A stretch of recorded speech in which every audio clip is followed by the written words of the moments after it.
mais um trecho do livro, o trecho de número 26. O livro é O Poder do Hábito.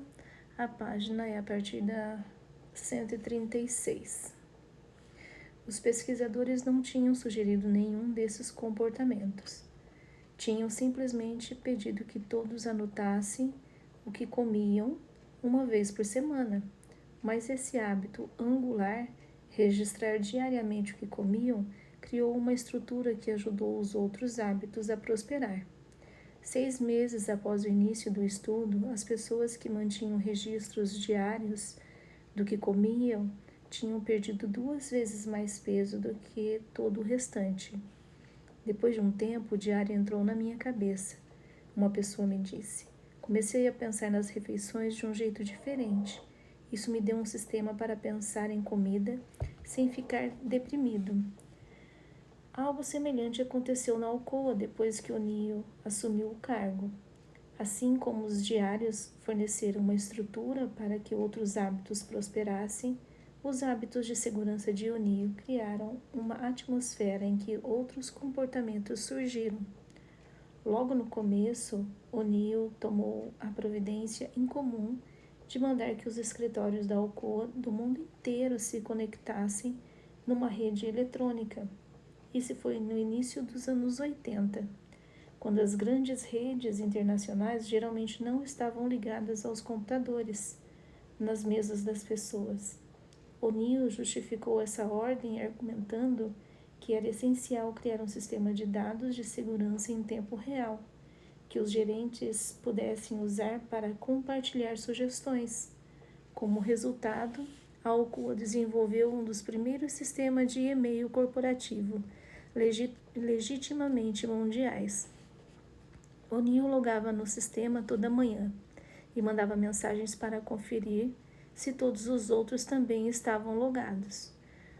No começo, as pessoas usavam a rede principalmente para discutir questões de segurança.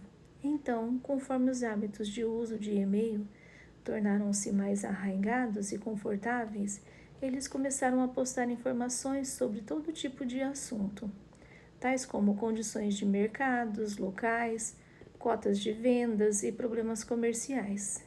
Exigiu-se que executivos do alto escalão enviassem um relatório toda sexta-feira, que qualquer pessoa na empresa fosse capaz de ler.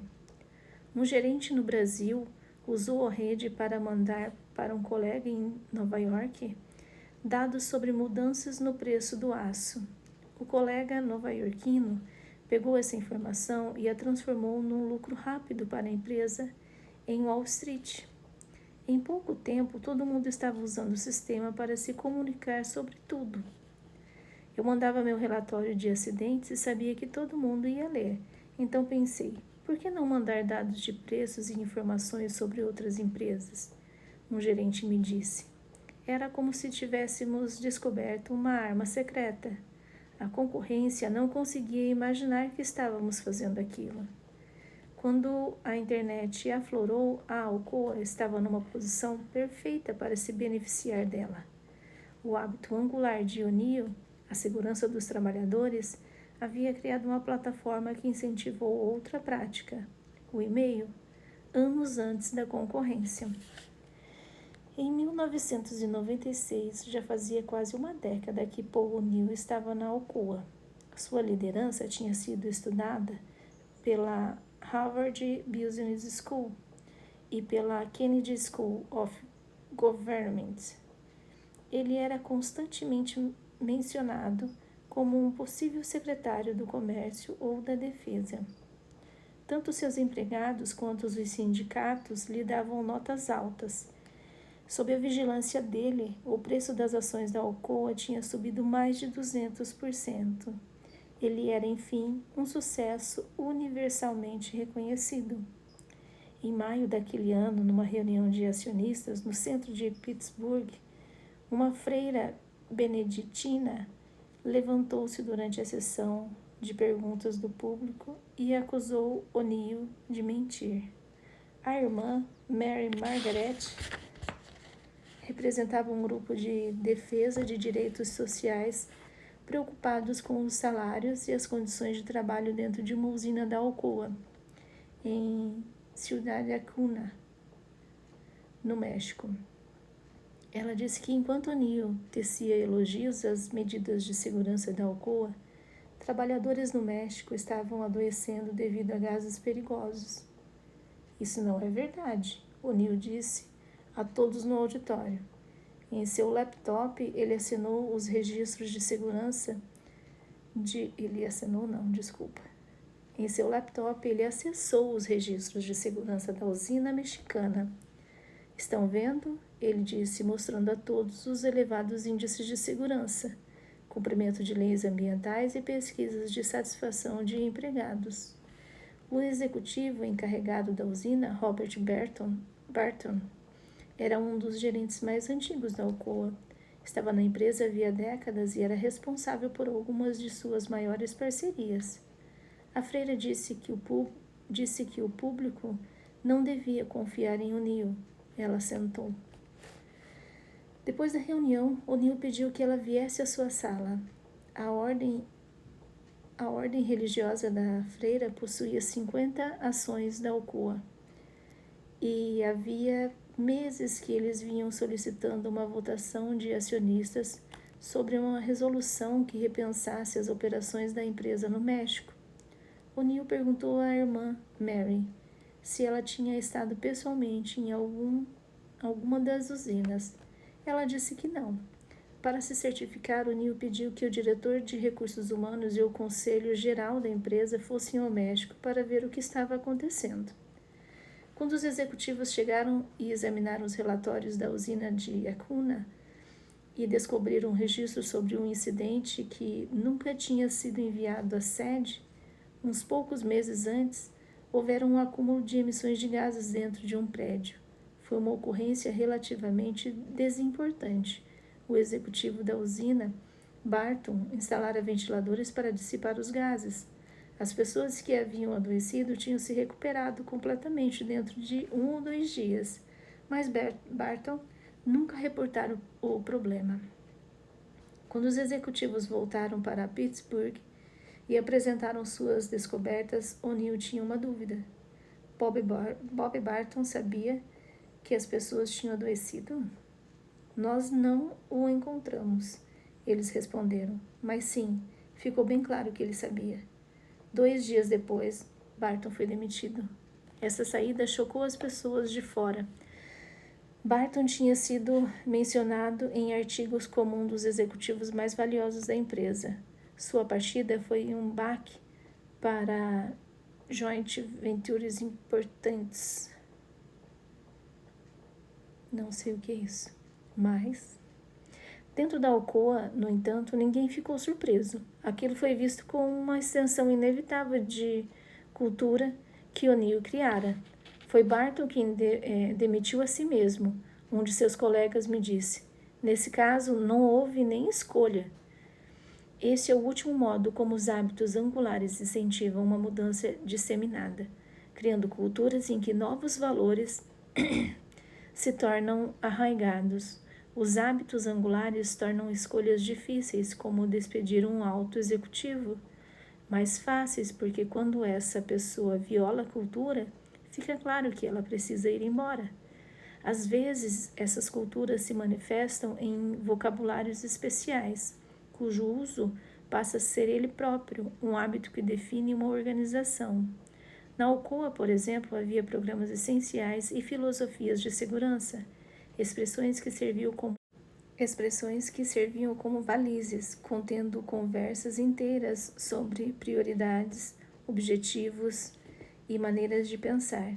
Em outra empresa, talvez tivesse sido difícil de demitir alguém que estava lá havia tanto tempo, O'Neill me disse. Não foi difícil para mim. Era claro que os nossos valores o que os nossos valores ditavam. Ele foi demitido porque não relatou o incidente e ninguém mais teve a oportunidade de aprender com ele. Não compartilhar uma oportunidade de aprender é um pecado capital.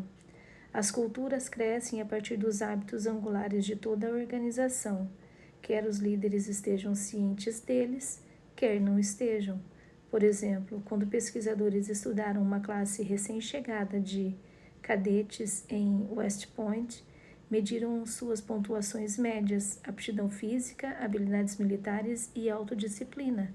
No entanto, quando correlacionaram esses fatores com o dado de se os alunos desistirem do curso ou se formavam, eles descobriram que nenhum dos fatores importava, tanto quanto algo a que os pesquisadores se referiam como garra, definida por eles como a tendência a trabalhar com afinco frente aos desafios, mantendo o esforço e o interesse ao longo dos anos, apesar de fracassos, adversidades e estagnações no avanço.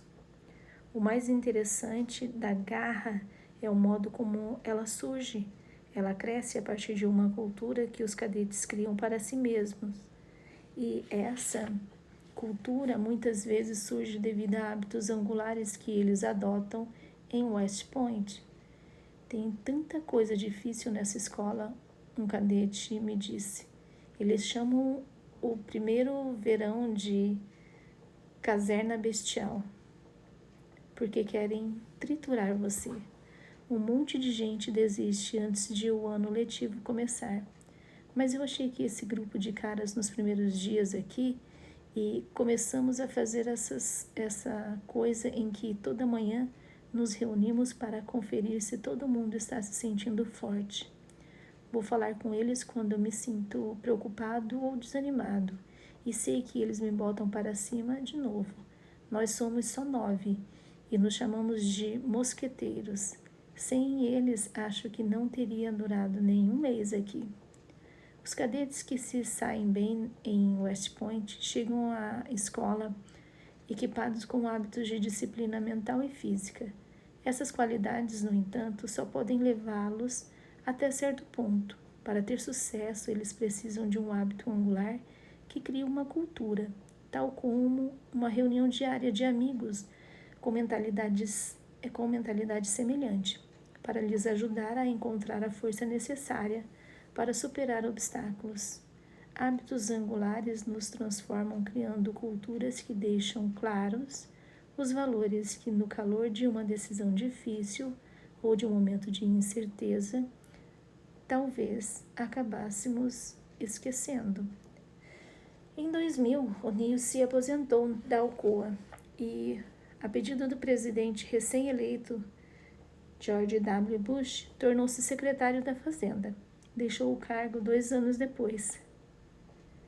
E hoje passa a maior parte do tempo ensinando hospitais a se focarem na segurança dos trabalhadores e em hábitos.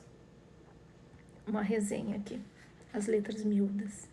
O mandato de O'Neill na secretária da Fazenda não foi tão bem sucedido quanto sua carreira na Alcoa.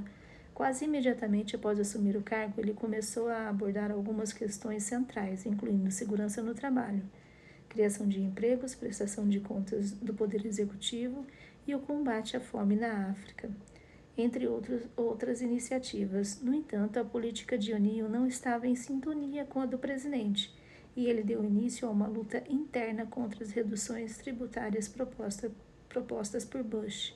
Foi convidado a renunciar no fim de 2002, o que eu achava que era certo para a política econômica. Era o oposto do que a Casa Branca queria. O'Neill me disse: isso não é bom para um secretário da Fazenda. Então, fui demitido. Continuando o livro. Trabalhadores em hábitos angulares que possam baixar os índices de erros médicos, assim como servindo em diversas diretorias corporativas. Empresas organizacionais em todo o território americano, no entanto, já adotaram a ideia de usar os hábitos angulares para retransformar locais de trabalho. Na IBM, por exemplo, Lou Gerstner reconstruiu a empresa concentrando-se inicialmente num único hábito angular, as rotinas de pesquisa e vendas da IBM. Na firma de consultoria McKinsey & Company, uma cultura de melhoria contínua é criada através de um hábito angular de críticas internas abrangentes, que são partes crucial de cada tarefa. Na Goodman Sets, um hábito angular de avaliação de riscos serve de alicerce a cada decisão. E na Alcoa, o legado de O'Neill continua vivo. Mesmo na ausência dele, o índice de acidentes continua diminuindo. Em 2010, 82% das usinas da Alcoa não perderam um único dia de trabalho de um empregado devido a ferimentos, o que é quase um recorde histórico. Em média, há mais chances de um funcionário se ferir numa empresa de software fazendo desenhos animados para um estúdio de cinema ou calculando impostos como contador do que lidando com alumínio fundido na Alcoa. Quando fui promovido a gerente da usina, disse Jeff Shockey, o executivo da Alcoa, no primeiro dia em que entrei no estacionamento, vi todas essas vagas perto das portas da frente com nomes de cargos escritos nelas. O chefe disso e daquilo. As pessoas importantes ficavam com as melhores vagas. A primeira coisa que fiz foi mandar um gerente de manutenção apagar todos os cargos. Queria que quem chegasse ao trabalho mais cedo pegasse a melhor vaga. Todo mundo entendeu a mensagem. Cada pessoa importa. Era uma extensão do que Paul estava fazendo pela segurança dos funcionários. Isso entusiasmou a usina inteira. Em pouco tempo, todos estavam chegando ao trabalho mais cedo. Boa ideia dele. Bom, vou ficar por aqui e no próximo áudio a gente vai continuar a partir da Starbucks e o hábito do sucesso. É isso aí. Até mais.